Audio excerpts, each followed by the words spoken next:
What does Mike Tyson, the President of the United States, and a flight attendant all have in common?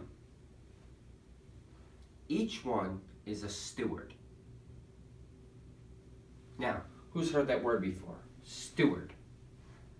Yeah, okay, a lot of people. It's actually a pretty old word. It comes to us in the 15th century, and it denotes someone who's either the manager of a large household or a large office.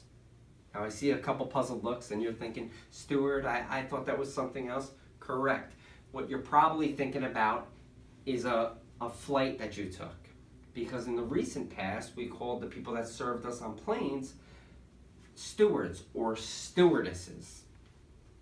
Today we call them flight attendants, but their duties remain the same. They're responsible to manage all the resources on the plane. And the resources we generally see are drinks, snacks, pillows, blankets. If you're lucky and you're on a long flight, you might even get a meal served. Like one time when I was going to Europe, I was surprised when the flight attendant asked me, "Would you like any pizza?" I said, "Pizza on a plane? Never had pizza on a plane." "Of course. I'll take a slice of pepperoni and a slice of barbecue chicken." Pretty good choices, right? Sadly, I was quickly informed that they only serve plain pizza. I flew over some people's heads. Plain pizza? My goal today is to help you grasp the concept of stewardship. If you can grasp this concept, you're going to see how it applies to really every area of your life. So ask yourself, from where you sit right now, am I a good steward? Before you answer that, we're going to look at the definition. If you look it up stewardship in the dictionary, you will see that it reads, an ethic that embodies the responsible planning and management of resources. Simply put, resource management. Now, resources can be anything. They could be tangible items like material and money. They could be intangible items like time or talent. We're going to look at both. Let's look at the tangibles first. Anyone who generates income is a steward. Why? Because we all have different lifestyles.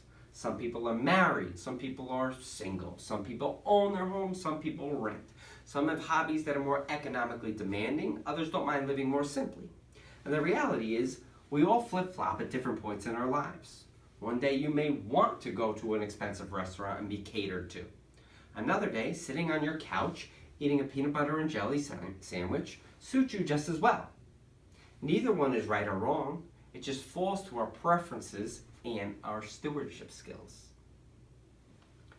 I believe that the way we handle our finances is one of the best ways to measure stewardship. And I don't think it's just because I work in the financial field. Money is an outstanding resource to explore because it's finite. You get a paycheck, it's pretty clear how much you have available to use. Now I know some people are thinking about the uncle that we all have in common, because when he runs short, he can kind of just print money at his discretion.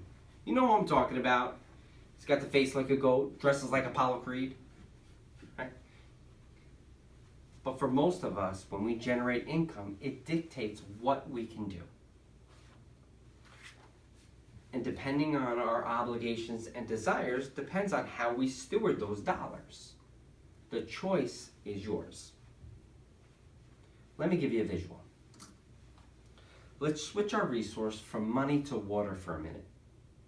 In particular, we're going to talk about this bottle of water. Now, I have choices in how I want to steward this. I can drink it all in one shot, and if I do that, I'm not going to have any more for later. I could do something different. I could say, here's some for the morning, here's some for the afternoon, here's some for the evening.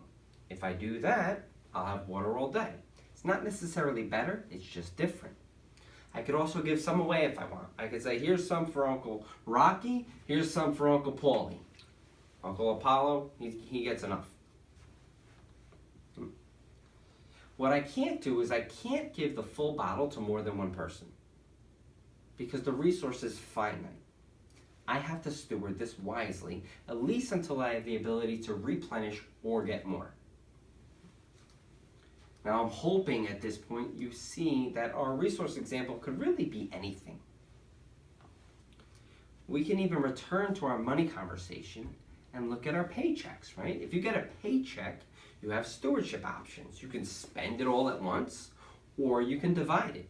If you want to divide it, you can perhaps divide it by saying, here's some for today's needs, and here's some for tomorrow's desires. You steward how you want.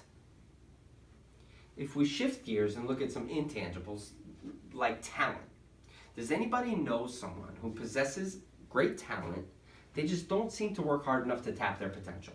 Anybody? Is that frustrating? Yes. Why is it frustrating?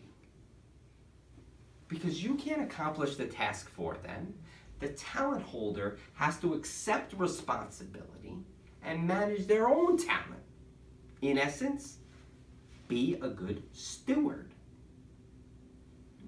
Another example is time. How many hours do we all have in a day?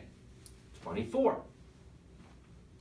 Now you know someone who has a ton of free time, but doesn't really seem to get much done, right? Of course, we all do. And you know someone who has a multitude of tasks and projects that they manage, and they do it masterfully, right? Right. We all have the same amount of time. It's our choice in how we want to steward it. I'd like to thank you right now for stewarding some of your time to hear me today.